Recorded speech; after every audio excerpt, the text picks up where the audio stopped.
English में अगर आपको दिक्कत आ रही है और स्टैटिक जीके अगर आपको कवर करना है तो हमारी daily morning short selection classes आ रही हैं। 100% क्या 200% आपको फायदा होने वाला है। अब मार्क्स नहीं बढ़ रहे, उसका मैंने आपको सॉल्यूशन बता दिया। तो होता है सर क्लोज टेस्ट में नंबर नहीं आते भाई, इसीलिए नहीं आते। इसके लिए एक रामबाण बना लो, फ्रेजल।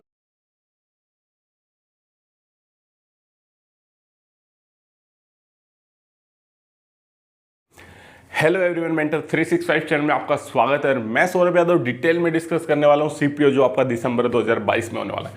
सबसे पहले आपके लिए खुशखबरी है भाई, 282 प्लस दिल्ली एसआई की वैकेंसी आने वाली है इस बार सीपीओ में। तो अपनी तैयारी के लग जाओ, नोटिफिकेशन का वेट मत करो, अभी से कमर कस लो। दिसंबर में आपका एग्जाम होने वाला है 100% और 282 प्लस वैकेंसी दिल्ली एसआई के अंदर आने वाली है। तो अभी से तैयारी के लग जाओ। दूसरा, अगर आपको, चाहे आप बिगनर हो चाहे आपकी कुछ भी दिक्कत है, अगर आपने वीडियो लास्ट तक देखा, मैं गारंटी देता हूं आपका एक भी डाउट नहीं बचेगा। फिर भी अगर कोई डाउट बचता है आप कमेंट करिए या आप मुझे व्हाट्सअप कर सकते हैं, ठीक है भाई। कुछ बच्चों के डाउट्स आ रहे थे कि सर मार्क्स नहीं बढ़ रहे, और कुछ बच्चों के डाउट आ रहे थे सीपीओ के प्री में मार्क्स कम आते हैं, सीएचएसएल वगैरह के में तो सही आ जाते हैं, मॉक टेस्ट कब देने हैं, मेंस की मॉक लगाने कि नहीं लगाने। तो सब्जेक्ट वाइज स्ट्रेटेजी बताने वाला हूं, कैसे मैंने मेरे मार्क्स को इंक्रीज किया सीपीओ के अंदर और कैसे आप अपने मार्क्स को मैक्सिमाइज कर सकते हैं, ठीक है भाई। सबसे पहले स्टार्ट करते हैं इंग्लिश के ऊपर। तो इंग्लिश के लिए मैं आपको बता दूं भाई, मैंने daily short selection classes start करी हुई है। मॉर्निंग में सुबह 10 बजे क्लास आ जाती है, डेली मॉर्निंग में क्लास आती है। अगर उस क्लास को आपने फॉलो किया तो इंग्लिश में 40 प्लस मार्क्स आपके कोई नहीं रोक सकता। और दूसरा 180 प्लस मार्क्स मेंस में आपकी मैं गारंटी लेता हूं, ठीक है भाई। अब आ जाते हैं इंग्लिश के ऊपर। तो इंग्लिश में देखो भाई, वोकैब होती है, तो वोकैब आपको करनी है प्रीवियस ईयर क्वेश्चन से। ग्रामर आपको डेली 1.5 घंटा ग्रामर को देना है, और रीडिंग के लिए आपको डेली न्यूज़पेपर को 1 घंटा देना है, ठीक है भाई। सीपीओ वाले बच्चों के लिए बता रहा हूं, डेली आपको न्यूज़पेपर को 1 घंटा देना ही देना पड़ेगा, क्योंकि आपका मेंस भी देना है आपको सिर्फ इंग्लिश का, ओके। अब बता देता हूं मैं आपको इंग्लिश में ही नंबर क्यों कम आते हैं। रीजन है इसका, जब आप इंग्लिश में देखोगे तो इंग्लिश में बच्चे क्या छोड़ देते हैं, प्रीपोजिशन छोड़ देते हैं, प्रीपोजिशन छोड़ देते हैं। दूसरा अपना क्लोज टेस्ट छोड़ देते हैं, क्लोज टेस्ट। और तीसरा डेली न्यूज़पेपर को नहीं पढ़ते, डेली न्यूज़पेपर नहीं पढ़ते, ठीक है। क्लोज टेस्ट नहीं, sorry, phrasal verb, phrasal verb नहीं करते। अब अगर आप ये तीनों चीज नहीं करोगे तो मैं आपको बता दूं, आपको फिलिंग द ब्लैंक्स में भी आप तुक्के मारोगे, आप सेंटेंस इंप्रूवमेंट में भी गलतियां करोगे, आप कहीं ना कहीं क्लोज टेस्ट में भी गलती करोगे। बच्चे का एक ही डाउट होता है सर क्लोज टेस्ट में नंबर नहीं आते भाई, इसीलिए नहीं आते क्योंकि आपको फ्रेजल वर्ब याद नहीं है, क्योंकि आपको प्रीपोजिशन याद नहीं है। तो इंग्लिश के लिए एक रामबाण बना लो, फ्रेजल वर्ब, प्रीपोजिशन और आपका डेली न्यूज़पेपर 100% फॉलो करना है अगर इंग्लिश में नंबर बढ़ाने हैं। तो आज से ही सबसे पहले प्रीपोजिशन करो और फ्रेजल वर्ब याद करो। वो कैब खूब अच्छे से याद कर लेते हैं, लेकिन फ्रेजल वर्ब अगर उनसे पूछो तो उनको 100 फ्रेजल वर्ब भी याद नहीं है। एटलीस्ट 200 से 300 फ्रेजल वर्ब आपको याद होनी चाहिए, एटलीस्ट, ठीक है भाई। तो इसलिए आपके नंबर बढ़ नहीं आते इंग्लिश में। तो आपको पता लगा, अगर इंग्लिश में आपको मार्क्स इंक्रीज करने हैं तो प्रीपोजिशन करो, फ्रेजल वर्ब करो, डेली न्यूज़पेपर को फॉलो करो। अगर आपने 3 महीने तक न्यूज़पेपर फॉलो किया था 100% मार्क्स इंक्रीज होंगे। अब मेरी बात सुनो, इंग्लिश के लिए आपको वीक में एक मॉक टेस्ट जरूर लगाना है, वीक में या 2 वीक में संडे को एक मेंस का मॉक लगाना है। किसका मॉक लगाना है, मेंस का मॉक लगाना है। क्यों? क्योंकि जब आप प्री का मॉक लगाते हो तो होता क्या है कि 2 फिलिंग द ब्लैंक्स आ गए, 2 कॉमन एरर आ गए, 2 सेंटेंस इंप्रूवमेंट आ गए, तो आपको पता नहीं लग पाता कि मेरे मान लो एक सही हो गया एक गलत हो गया, तो मेरे को आता है कि नहीं आता।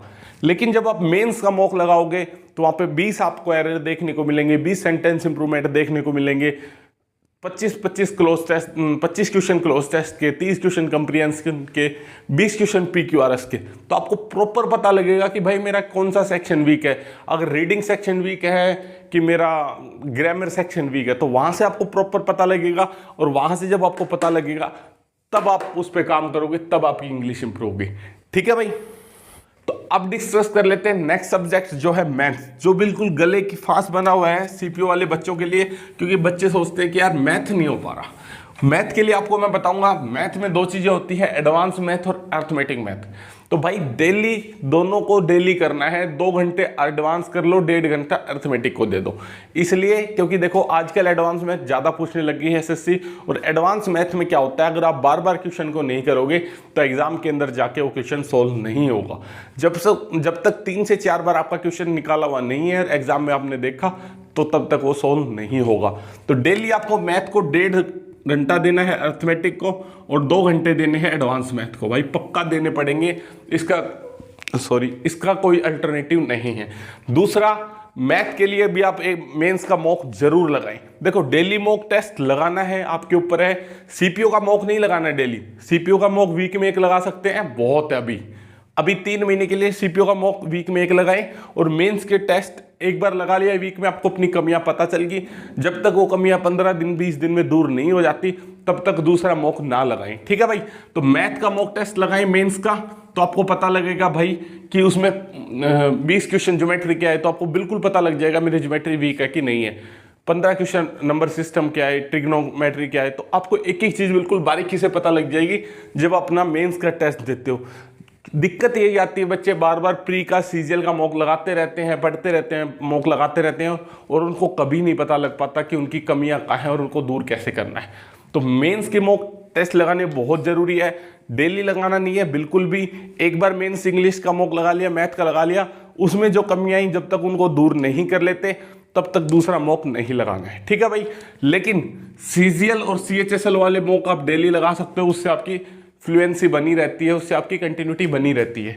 सीपीओ वाले मॉक आप वीक में लगा सकते हो। ठीक है भाई, उसके बाद आप देख लेते हैं जीएस के ऊपर। ठीक है,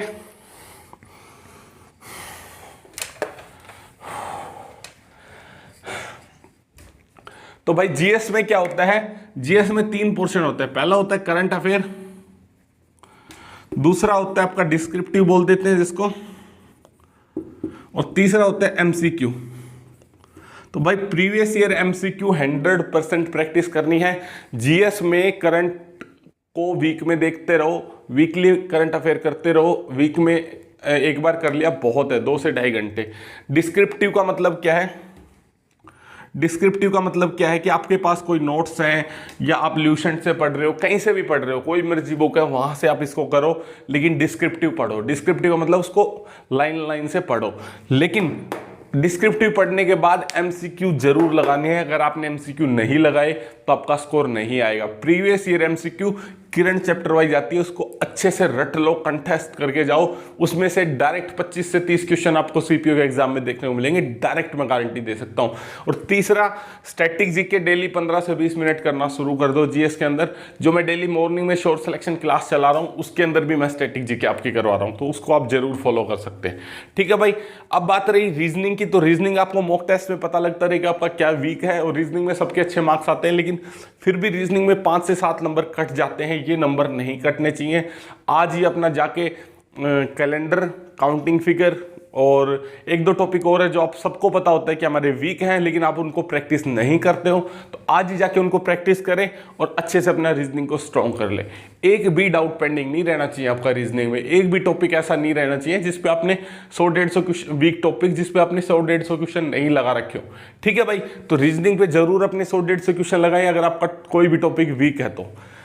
मैथ का हमने बता दिया, ऐसे ही करना पड़ेगा। मेंस का मॉक लगाएं, उससे खुद को प्री एनालिसिस करें और फिर उसकी प्रैक्टिस करें जो वीक आपके टॉपिक्स आ रहे हैं। ठीक है भाई, अब देखो सीपीओ में प्री में मार्क्स कम क्यों आते हैं। सीजीएल में होता क्या है, 1 घंटे का मॉक होता है और 100 ही क्वेश्चन होते हैं, लेकिन यहाँ 200 क्वेश्चन होते हैं। हर चीज़ की स्ट्रेंथ बढ़ जाती है। अगर आपके पास नॉलेज लिमिटेड है, नॉलेज, क्योंकि बच्चों के पास क्या होता है, जीएस में नॉलेज कम है या एक आधा टॉपिक छोड़ के चल रहे हैं, सीपीओ में अगर आप किसी टॉपिक को छोड़ के चल रहे हो, क्लोज टेस्ट आपका वीक है, तो वहाँ पकड़ में आ जाता है, क्योंकि 50 क्वेश्चन इंग्लिश को देखने को मिलते हैं। तो इसलिए सीपीओ में प्री के मार्क्स कहीं ना कहीं कम रहते हैं। दूसरा, 2 घंटे तक लगातार पेपर पे कंसंट्रेशन बनानी भी मुश्किल हो जाती है, बच्चे मॉक्स प्रैक्टिस नहीं करके जाते। अब मार्क्स नहीं बढ़ रहे, उसका मैंने आपको सॉल्यूशन बता दिया है कि मेंस के मॉक लगाओ, अपनी कमियों को ढूंढो और सही करो। ठीक है भाई, मेहनत करनी पड़ेगी। 282 वैकेंसी है, अगर इनमें आना है तो मेहनत करनी पड़ेगी। अभी से लग जाओ, कमर कस लो, उसका कोई अल्टरनेटिव नहीं है। ठीक है, और भी अगर आपको कोई डाउट हो तो आप मुझे व्हाट्सअप कर सकते हैं, टेलीग्राम आप फॉलो कर सकते हैं, जुड़े रहिए मेंटर 365 के साथ। अगर आपको इंग्लिश में अगर आपको दिक्कत आ रही है, और स्टैटिक जीके अगर आपको कवर करना है तो हमारी daily morning short selection classes आ रही हैं। 100% क्या 200% आपको फायदा होने वाला है। ठीक है बच्चे, तो जुड़े रहें। Thank you.